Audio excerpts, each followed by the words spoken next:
there is so much on offer for the students, no matter where they are in their educational process, no matter what year they're in. There's so much for them to choose.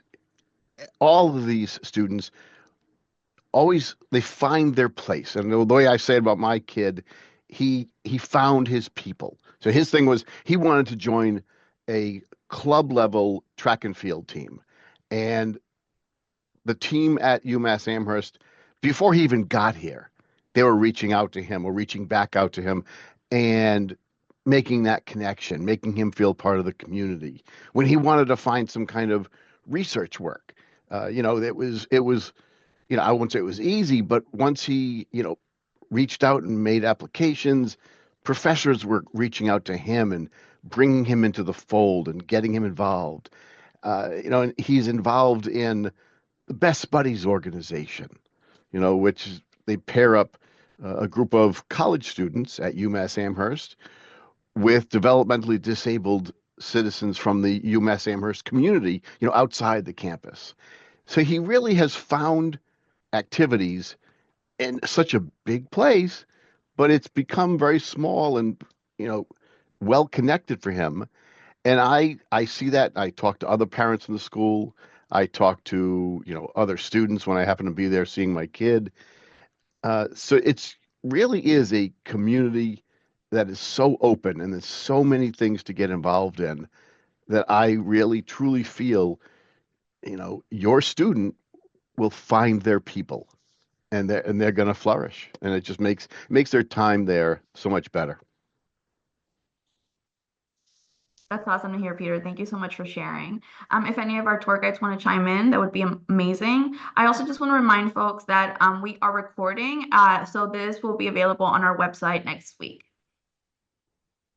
Yeah, I Celia, I can. think I saw you jumping in. Yes, I can hop in if that's okay. Peter, I definitely agree with all of your answers, and my parents definitely feel really similar for how my experience has kind of gone with them. I'm also a transfer student here at UMass, so I transferred during my sophomore year. So I did my freshman year at a complete different institution, and just coming into UMass and doing this orientation called Ready for the U, and just coming in and really getting acclimated. I felt that this school cared about the students so much, which is a feeling that I didn't really get from a lot of other schools. You could tell right off the bat that UMass just really cared about students' mental health, how they were doing that transition for freshmen and transfers alike, and they want to do their best to make sure that every student is really comfortable here. And for transfer students, they had housing tailored to me. So I was living with other students who were also kind of going through this transition process.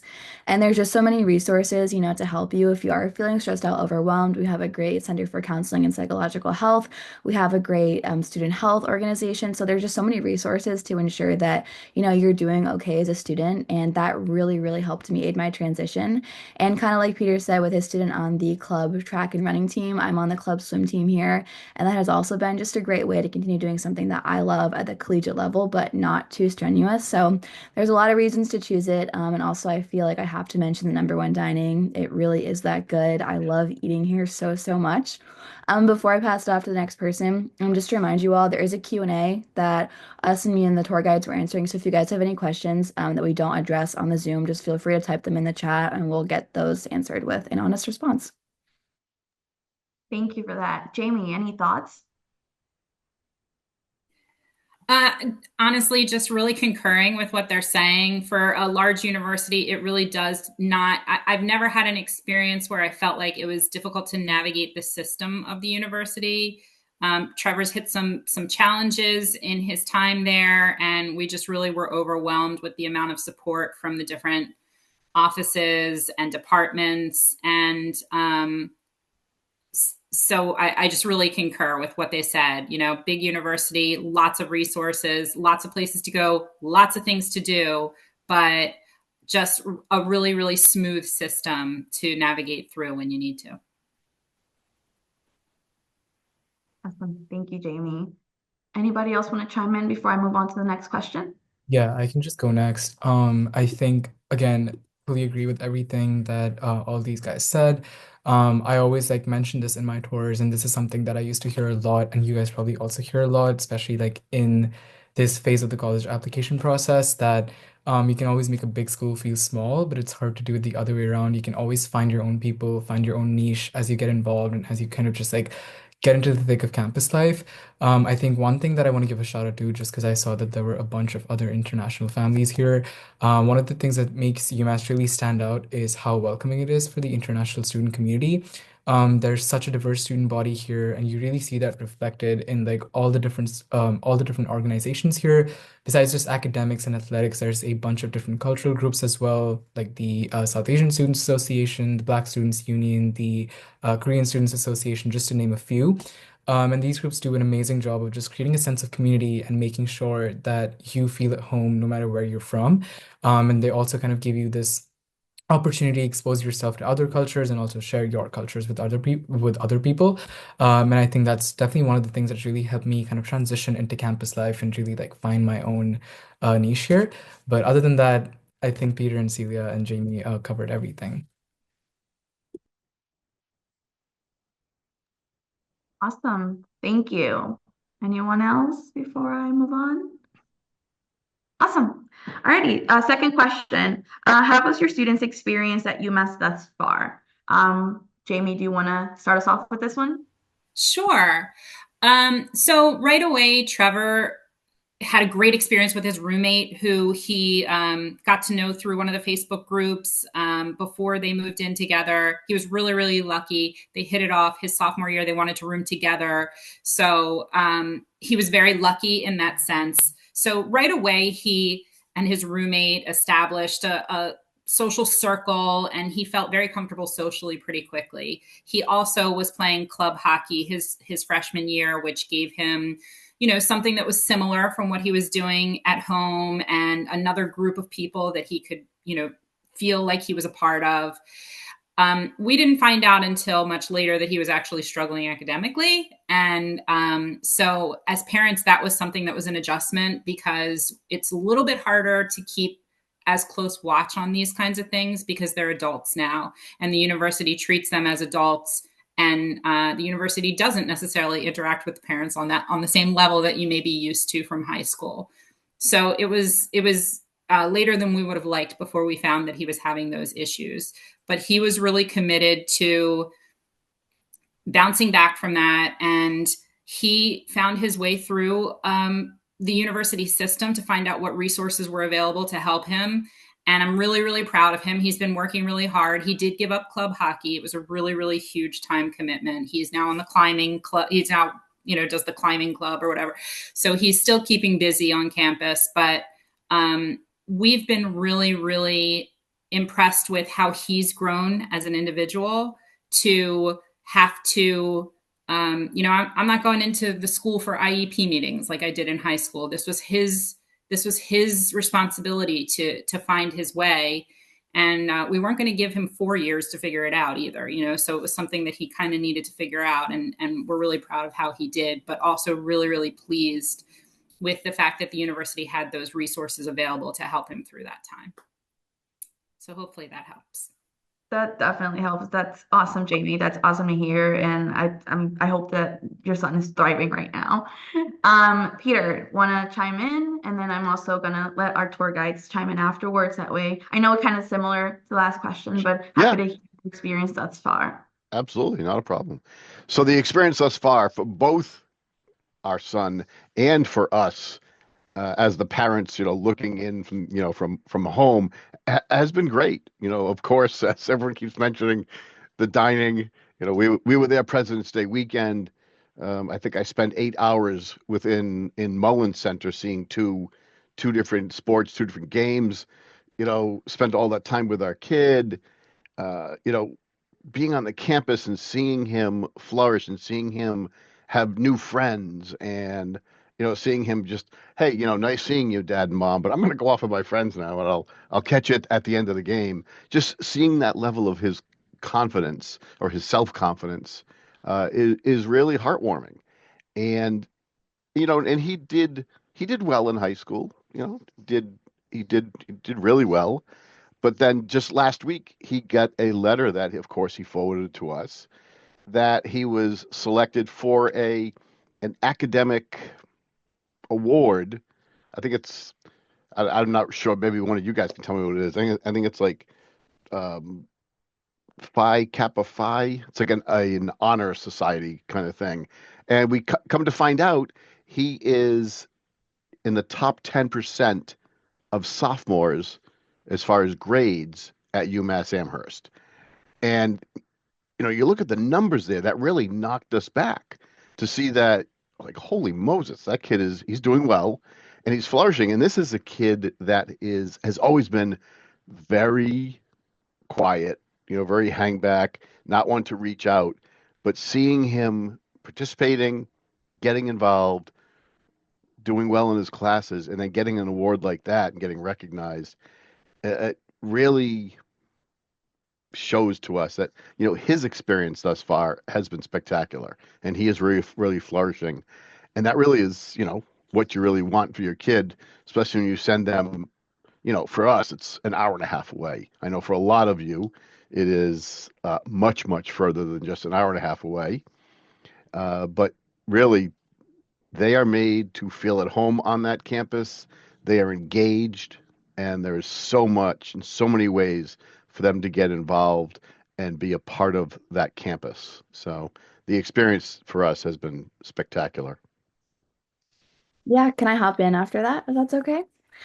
Just kind of talking about students' experience, I think we highlighted a little bit so far, but just upon coming to UMass, whenever I'm giving tours or I'm talking with students, I tell them to jump into as much as they can upon arrival here. At the beginning of every fall and spring semester, every single club on campus, and there's over 300 of these clubs, they do what's called tabling. And so you can go into one of our student centers, and there's going to be a little poster, and every single club has information on it, and you can just sign up for literally everything. I think my first week here after I transferred, I put my email down for 60 different clubs, and I'm not in 60 different clubs, but I just signed up for everything. I signed up for, swimming. There's this Gaelic rugby team, which is so random, but there was literally everything under the sun that you could think of, and it's just such a nice way to get involved, and joining clubs and just really finding your people and community and just putting yourself out there is a really great way to kind of, adjust to life here at GMAS and then experience. And just kind of one more thing before I pass it off. There's so much to do also in the area. So while your time at UMass here can really be fulfilled with all these clubs and experiences, it's been really great to get to know the area that we're going to school into. It's a great place to go walking, hiking, finding all these shops and everything. And it's just a really, really, really fun place to be. All right, I can just go last. Just to add to everything, I think like what Sila said, I was just going to talk about that, just the stuff that there's to do around the area itself. I'm from New Delhi, which is like the capital city of India, so it's like a super bustling, super busy city. And initially I was really scared when I was moving here because we're technically in the middle of nowhere, as some people would put it, in Western Massachusetts.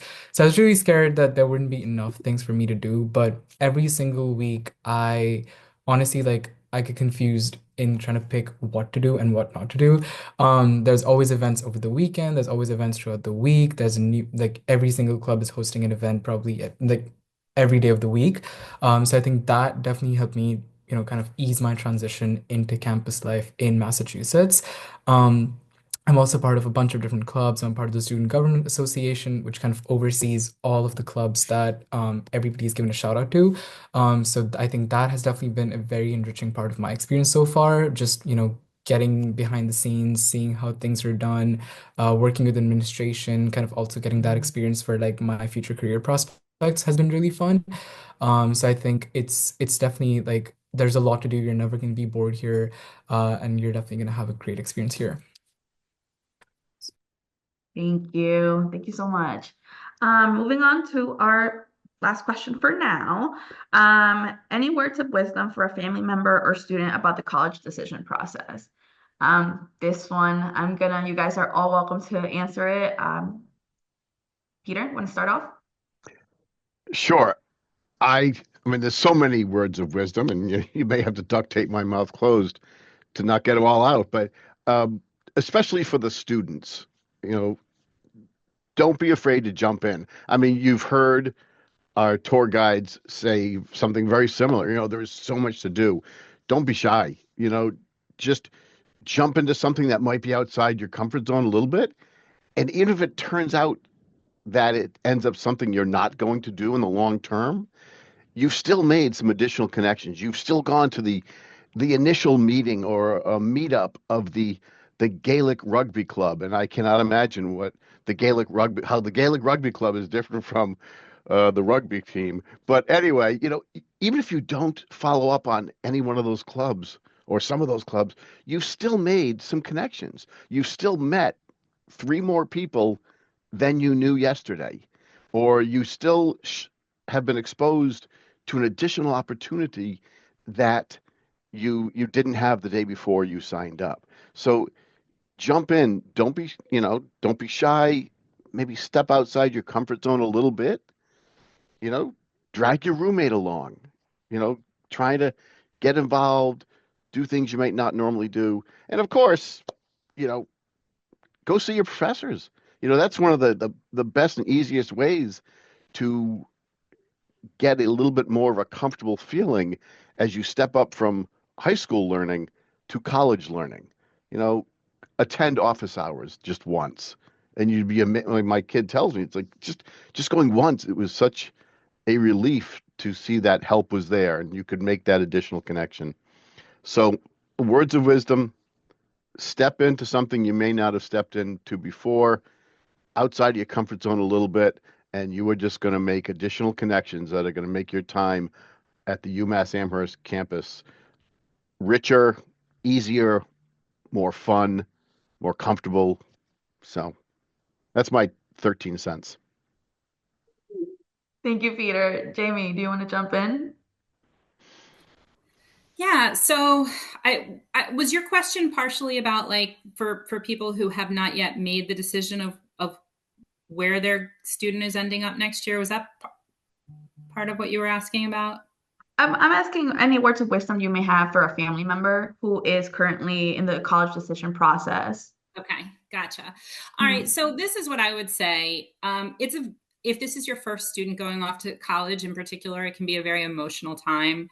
I'm super, super close with my son and his twin sister, who is at another out of state university. So, the idea of allowing my children to leave our home and go make a life for themselves somewhere else, I loved, but it was very emotional. And I will just say it will be okay. I think it's really, really great that you're attending this webinar. And I hope that you're getting as much information as you possibly can for everything that's going to impact your decision about what you're going to do for next year. But I love having my kids away at school. Both of them were home for spring break at the same time this past week, and it doesn't always overlap. But it's so exciting seeing the children that left my home turning into adults before my eyes, and knowing that they're doing that partially because we encouraged them to go. And so I will just say to you, because I'm sure many of you are feeling very emotional right now as well, it's going to be okay. It's going to be great. It's going to be really, really great. And you're going to understand what your place is in this journey for your kids. The university is going to help you with that. I hope that you go to the orientation, because the university, while they give the kids an amazing experience in the orientation, they also give the parents a lot of the tools that we need to get through this. And so I hope you do that too. And, if you're able to, and join the Facebook group where you can interact with other family members, and just, look forward to seeing your kids continue to evolve, because it really is a very amazing thing. Yeah, I definitely agree with everything you just said, Jamie. My mom, when I was coming to college, she was freaking out. I'm an only child, and that when I left the nest, my parents kind of had this realization, oh my gosh, their only child is out. But your parents, and like you guys both said, Peter and Jamie, I'm sure you understand, but over time, your parents are really going to find your place, and they're going to best figure out how they can help you with this college journey. Before I answer this question further, I also just wanted to highlight there's a lot of questions in the Q&A about any clubs and club sports. If you guys look up UMass Campus Pulse online, it's going to give you a comprehensive list of every single club that we offer here at UMass. So if you want to scroll through all of the 300 clubs that we have, feel free to get some more insight on that. And there's also a lot of housing questions, and we'll answer those too. But just for words of wisdom for any students who are coming here, I always tell students at the end of my tour, I don't know how many colleges you guys applied to. I applied to 19 colleges, which is actually insane. I don't know how my parents let me do that. But wherever you applied to, how many colleges you applied to, at the end of the day, you are going to find where you belong. And even if you don't find that place the first time, I transferred here. I know some people who transferred twice. And, at the end of the day, you are going to find that community that fits you, whether it does take some trial or error. And Ashan mentioned this earlier, but you really cannot make a small school big, but you can make a big school small. You can find your community here at UMass, and I meet someone new here every single day at campus. There's always kind people who are looking to make more friends, and everyone right off the bat coming in as a freshman, they're just as nervous as you are. So, take that leap, ask someone to get lunch with you, maybe ask them if they want to go for a walk, you want to go explore downtown on the rail trail, put yourself out there, and I promise you, when you are my age, when you're a junior, almost senior, you guys are not going to want to leave. Me, Sean, and Bianca and Swastika, every day we talk about, we're not ready to go. We don't want to graduate. And that's really just a testament to how much we love it here. So just know that you're going to make the right choice if you trust your gut and trust your instincts. Yeah, once again, so you guys said everything I want to say, but I'm also an only child, and I'm super close to my mom. So yes, my family is also freaking out, especially because I wasn't just moving like halfway across the state or the country, but halfway across the world. So I was gonna be far, far away from home. And at first, I'm gonna be super transparent. It definitely was a hard transition at first, simply because I was super shy as a kid. Once again, I was an only child. I did not have the exposure of like even something as basic as like living with another person in the same room as me. So that was definitely, one of the hardest transitions I had to make. But like everything, like everybody said, you just have to put yourself out there once you come to college. As far as the college decision process is concerned, I can promise you everything is going to work out in the end. You may feel a little hesitant coming into college. Maybe you didn't like UMass as much as you thought, maybe you didn't like UMass as much and you still choose it. You're free to transfer in, transfer out, whatever you want to do. But like Thea said, it will work out in the end. Even if you're not happy with your major, say, you're not enjoying it as much as you thought you would, you can always transfer into another major. You can always add a double major. You can add a minor. So it all works out in the end. I didn't even have the opportunity to tour any of the schools that I was applying to, so I didn't even know what it was like anywhere. Of course, all the websites had like all these fancy pictures, and I know they were like heavily edited, but just being on campus has a different feel. So I think if you guys can, definitely come visit our campus, see what it's like, see if you can imagine yourself here, and then make your decision wisely.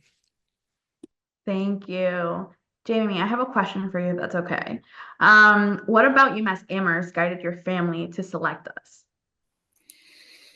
Uh, honestly, it feels like a lifetime ago when we were deciding where both of my kids were going to be applying to colleges. And then um, I know that UMass seemed like a good fit for Trevor academically. From what we could understand culturally, we liked their club hockey program. If I'm being honest, it was a draw for him.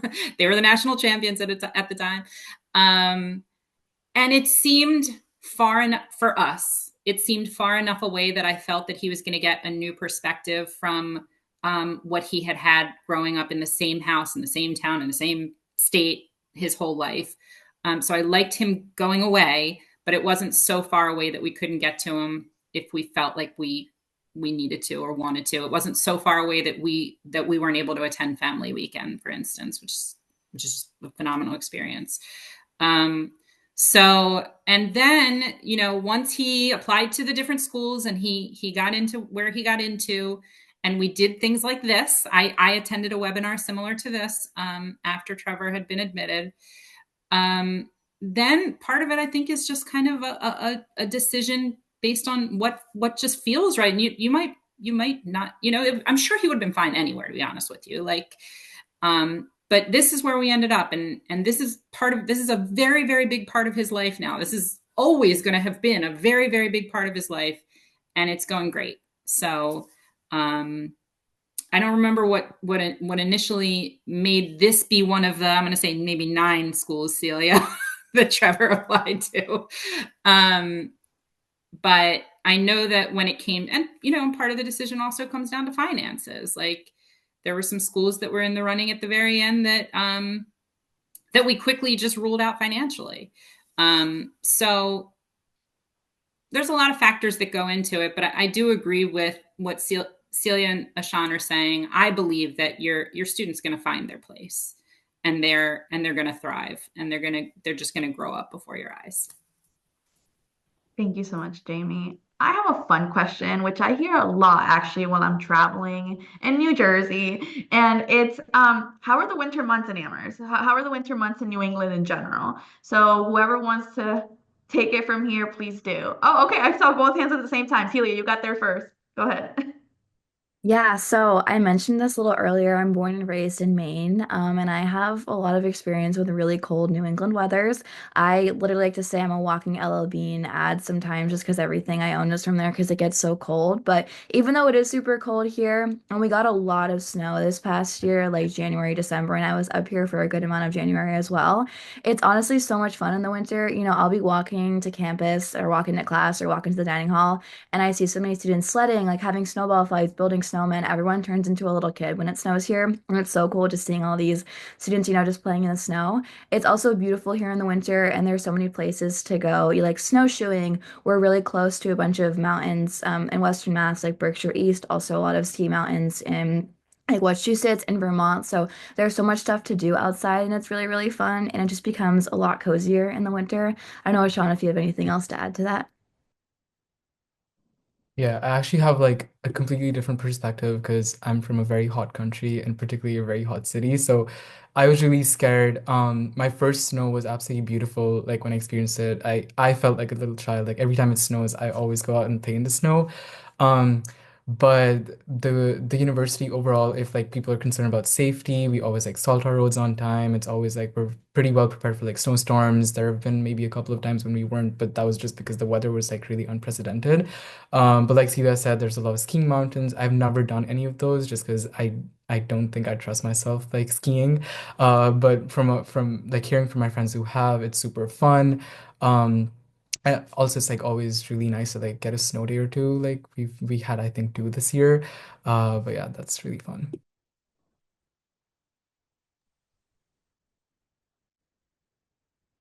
Peter, do you want to Yeah, add can it? I add one Yes, thing? absolutely, please. I saw a couple questions fly by in the Q&A about, getting around on campus.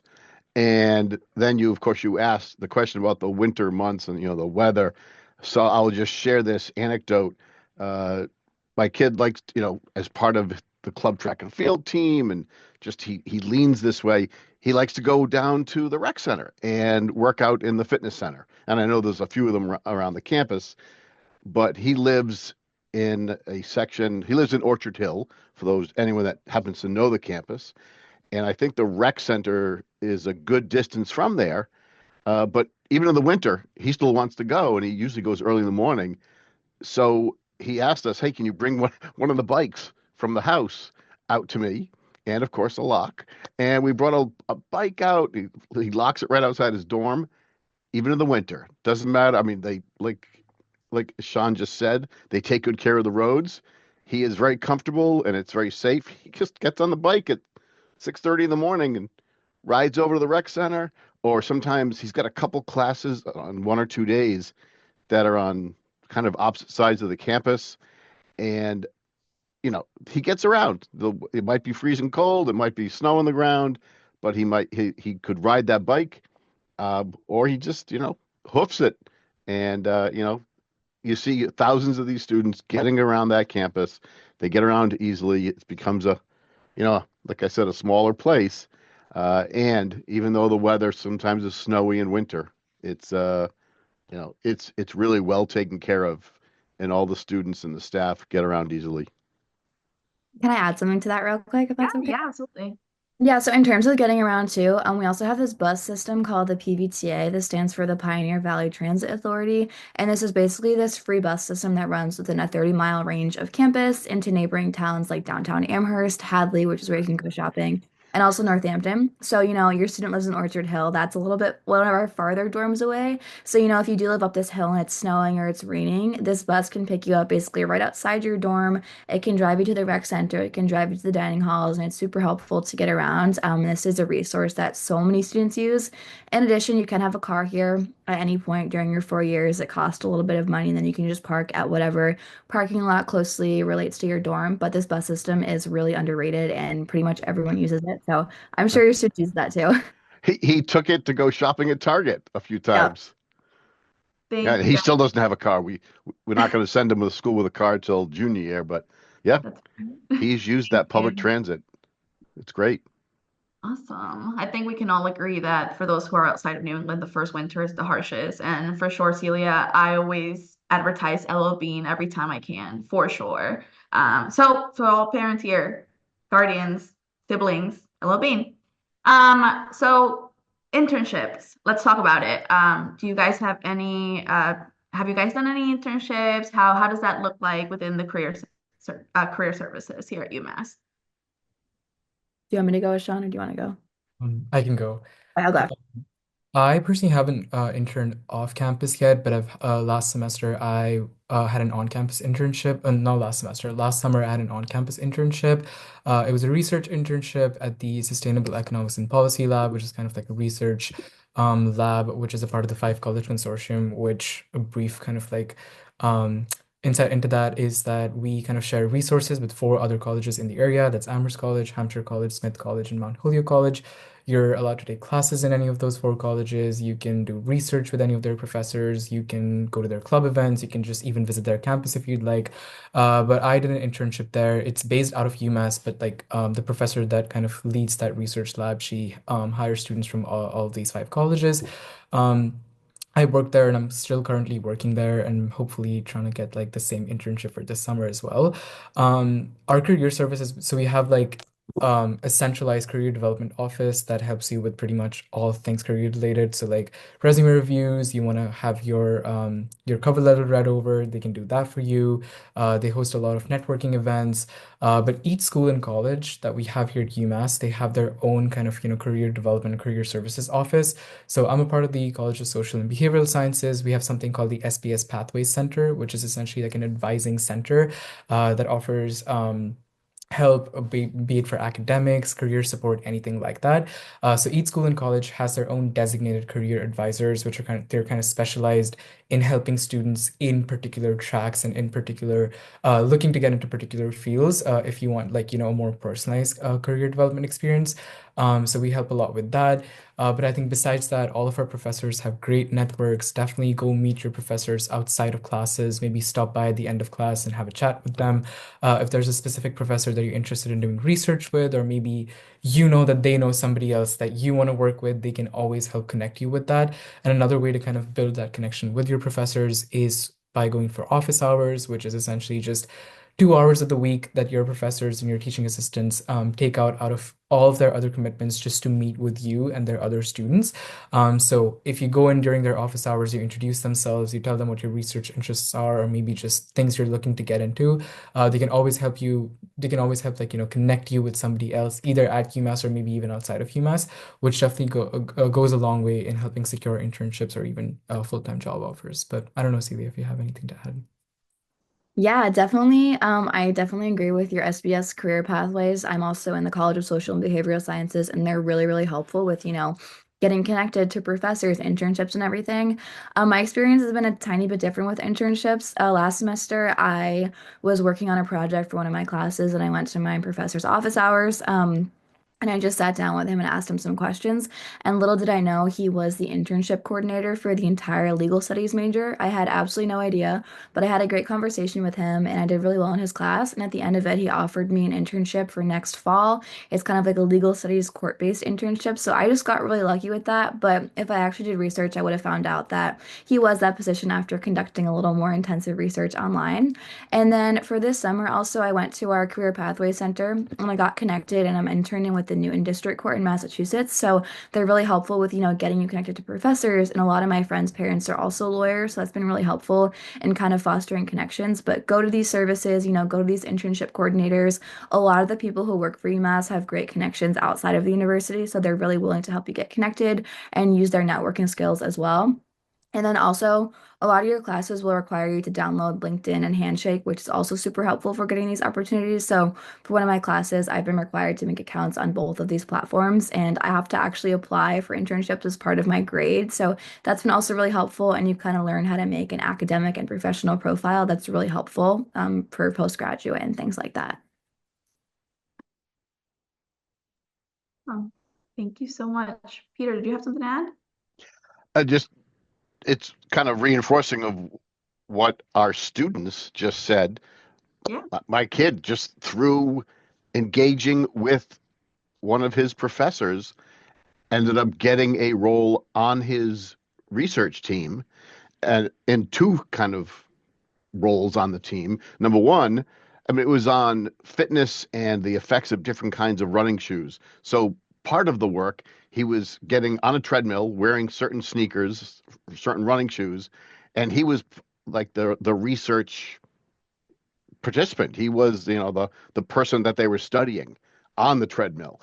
But then once that piece finished, he was actually one of the students doing the actual research. So as this professor was creating his research paper, this actual artifact, uh, Josh ends up, I guess, all the students that participate is listed as one of the creators of the research paper. So as it turns out, my kid's now a published research assistant, and I'm sure you guys have the same experience. If your teachers are creating research that you're participating in, your name ends up on that thing.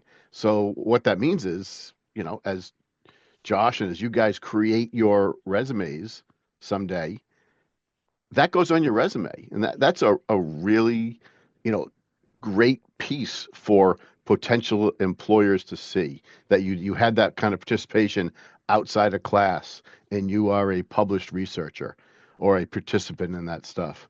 It really is an amazing thing that they're doing with, you know, with all these classes and all the research and work that's done on campus. Awesome. Thank you. So we have time for one more question. So let's talk about UHS, University Health Services. So whoever would like to start, if you guys have used it, the resources they provide, whoever would like to start off. Yeah, I can start off. So we have a great university health services. This is kind of located close to our central residential area. It's also right next to my favorite dining hall, which is called Franklin Dining Commons. So if you guys come here, definitely eat at Frank. I think it's the best. If you don't agree, then your opinion's probably wrong. But the university health Wow. services, it's right by central area and it's great. Sometimes it can get a little bit busy, but if you know you have to go or you're feeling sick, you can make an appointment in advance and you can get on this waiting list and you can just walk in and be seen when you get there. They're really helpful. They have a variety of doctors and PAs. You're gonna get sick in college, Sean. You guys can probably all attest you're gonna get sick at some point, and it's gonna suck. But you can go to University Health Services. They can prescribe you antibiotics, and a lot of times your student health insurance will cover any of this. We also have a really great women's health clinic here, so. If you're a young woman at college and you need to go there for some reason, they're also really great. A lot of people have been asking questions about the honors college. And part of the honors college, you have to pursue an honors thesis. And with what I'm studying, I'm probably going to be doing something in tandem with the Women's Health Clinic as a part of a reproductive health kind of reform for UMass. So that's really cool. The University Health Services and the Women's Health Clinic, they're there for you if you need anything. And they're really great, really nice. If you break anything, you're sick, you got the flu, anything, they can treat basically whatever you have. Awesome. Thank you so much, Celia. Thank you so much to our panelists for joining us today.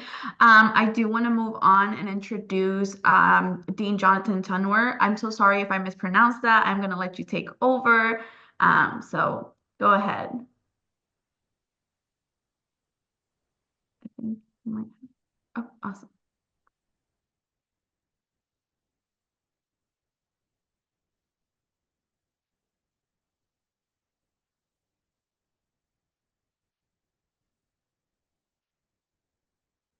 The Associate Dean of Students and Director of New Student and Family Programs. And so I'm super excited to be here with you all today.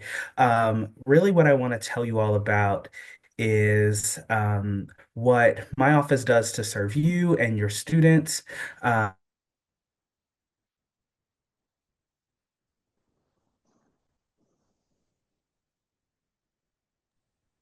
Okay. We may have lost him due to internet issues. That is a-okay.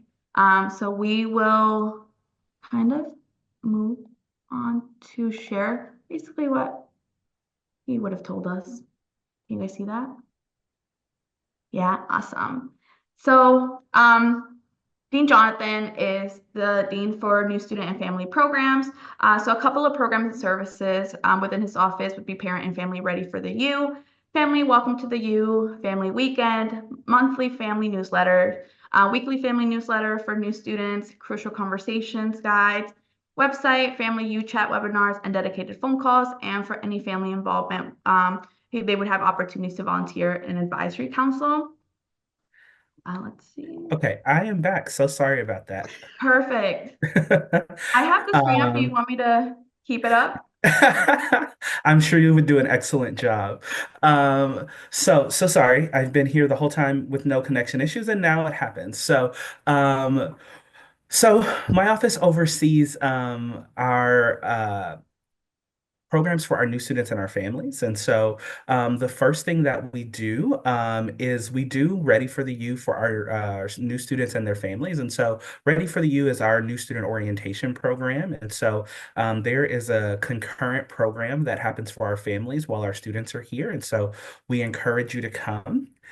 We also have Welcome to the U, which is an opportunity for our families as they drop their student off during move-in to do some different things with their students and then to leave them with us so that they can have a good time. We host Family Weekend every fall. It's usually either the second or third week in October. And then we have a monthly family newsletter. And so our monthly family newsletter covers important conversation topics, but it also covers important things that are going on campus, things that we want to make sure that you know. It's really meant to be timely information.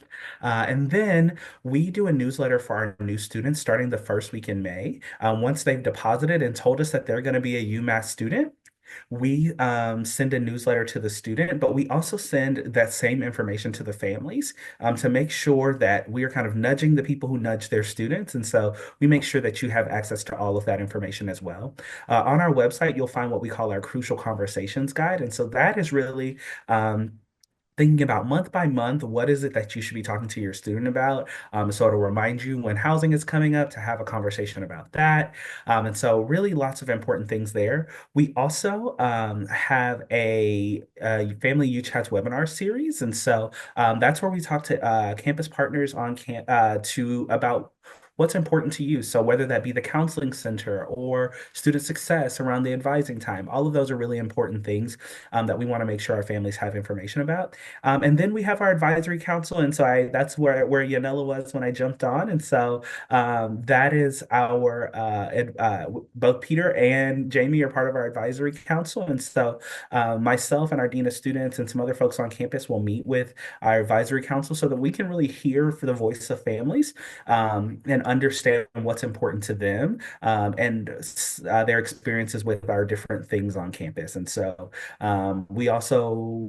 they also are in the family Facebook group with you all. And so if there's ever anything that needs to be raised to our attention, they will email us or call us or any of those things to make sure that we are aware of those. And so I can't recommend this enough, but it's our UMass Amherst Family to Family Facebook.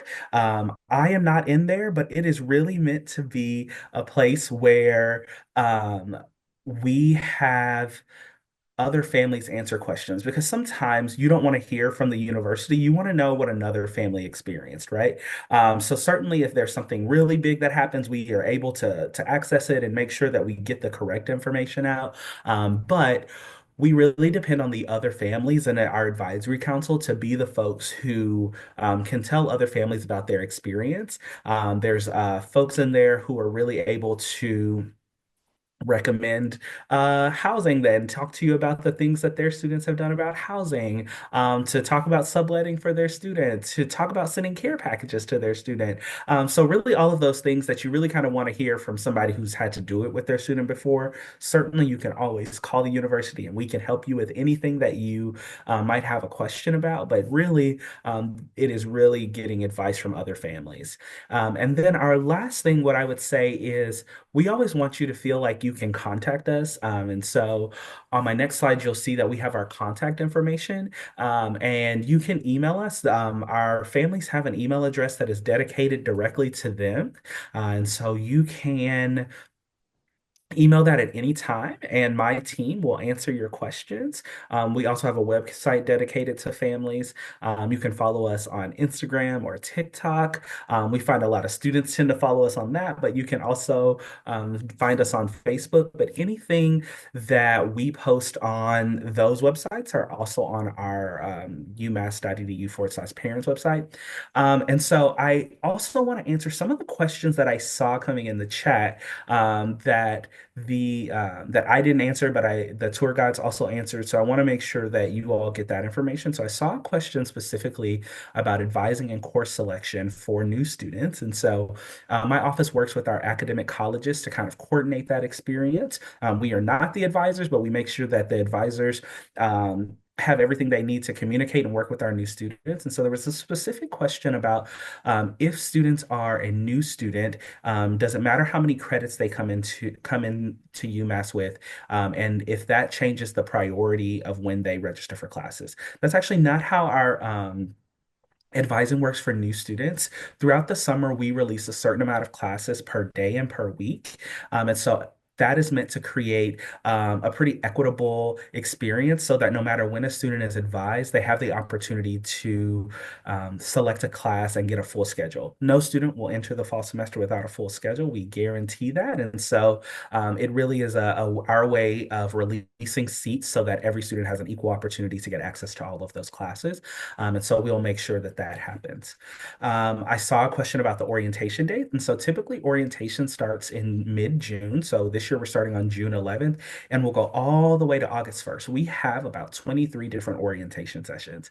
And so there are three types of orientation that a new student and their family can attend. They can attend a one-day in-person session, they can attend a one-day online session, or they can attend a two-day in-person session. We find that most folks still attend our two-day in-person session. It's our most popular. It's the one we offer the most. And we don't offer it the most because we want to push everybody there. We offer it the most because that's where we get the most interest. And so we offer at least 10 of those every summer. You're going to ask me what are the exact dates for the sessions, because that's always the question I get. And the reason I never answer that question directly is it depends on the college that your student is in. If your student is in social and behavioral sciences or the College of Natural Sciences, all of the colleges don't participate in each session of orientation. And so it would be challenging for me to tell you this is the date that you can come to orientation in June, because that might change depending on what college and what major your student has selected. And so when registration opens on May 7th for new student orientation or Ready for the U, students will log into our registration system and they'll see the dates that are available to them. And if a student has trouble finding a date that works for them, they can always contact us, and we'll make sure that they get that information. Other thing I heard was about communications to new families, and do you all get the important notifications that your students do? The answer is absolutely yes. We make sure you get those. And then if you ever are not getting something, there's a link on our website to subscribe to our communications. And then the last question that I saw that I wanted to make sure I answered was, if they're a first year student, are they guaranteed on-campus housing? And the answer is absolutely yes. We have a first year live-on requirement. And so that means that every first year student, unless they live within a certain mile radius of the institution, and I think it's less than 60 miles, has to live on campus. And so that is guaranteed. Housing is not guaranteed for the second year. However, we find that most of our second year students who follow the process and the dates that we set out do get second year housing. So those are the questions that I saw that you all asked. And I think I've answered them. If there are more questions about the new student process, I'm happy to take those right now. I'm looking at the Q&A feature, so happy to take any questions there. Awesome. Thank you so much, Jonathan. Now we move on to the part where I highly, highly encourage you to say yes to UMass and tell you the next steps.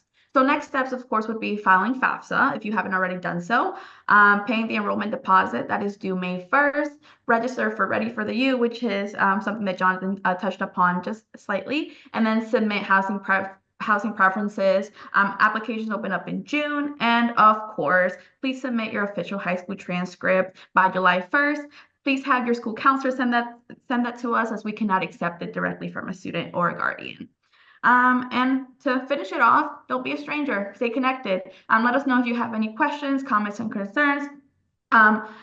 Usually mail@admissions.umass.edu is for the admissions staff. Just let them know what state you're reaching out from, and we'll get it forwarded to the right counselor, to our international staff as well, and of course to our tour guides who were on panel today. I'm sure they are happy to answer any questions or concerns that you may have. Again, thank you so much for joining us, and we hope to see you in the fall. Have a good one, guys.